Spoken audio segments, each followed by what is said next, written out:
お久しぶりです。今回のテーマは、お問い合わせをいただいたメルセデス・ベンツ 190E のオイル漏れについて、私が経験したオイル漏れの場所と修理費用についての動画です。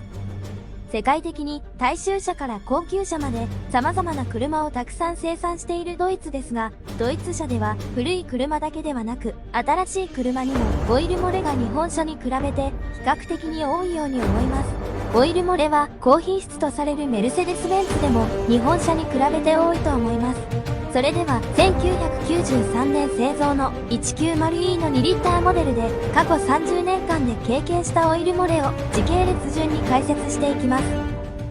走行距離が5万キロの頃にエンジンのタペットカバーパッキンからのエンジンオイル漏れを経験しました。パッキンの交換で治りましたが、走行距離12万キロで2回目の修理が必要になりました。しかし、2回目の修理では、タペットカバーの方の金属劣化により、エンジンブロックとの接触面が粗雑になっていて、すぐにオイル漏れが再発してしまいました。漏れている場所は、奥側のプラグ側でした。タペットカバーを交換した方が良いですが、新品は部品供給終了になっていますので、中古部品で程度の良いものを手に入れるか、原品をきれいに研磨する必要があります。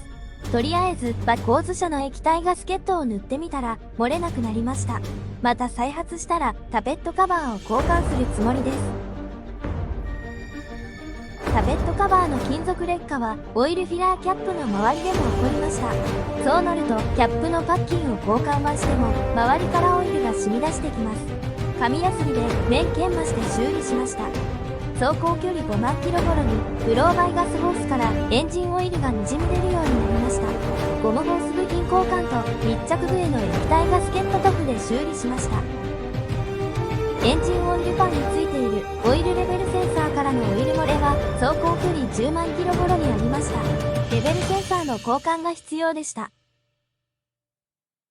低圧側パワーステアリングオイル漏れは7万キロ頃から始まり、10万キロ超えた頃にはひどくなりました。ギアボックス側とポンプ側の両方でオイル漏れは起こり、ホースを交換しました。高圧側ホースは15万キロ現在でも漏れていません。私が経験した範囲では、このパワステホースからのパワステオイル漏れが最も量が多かったです。パワステオイルのリザーバータンクの蓋のパッキン劣化で、蓋から滲み出る漏れもありました。これはパッキンのみ部品交換できました。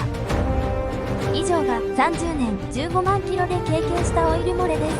他のモデルに比べて2リッターモデルの190はオイル漏れのトラブルは少ないと思われます。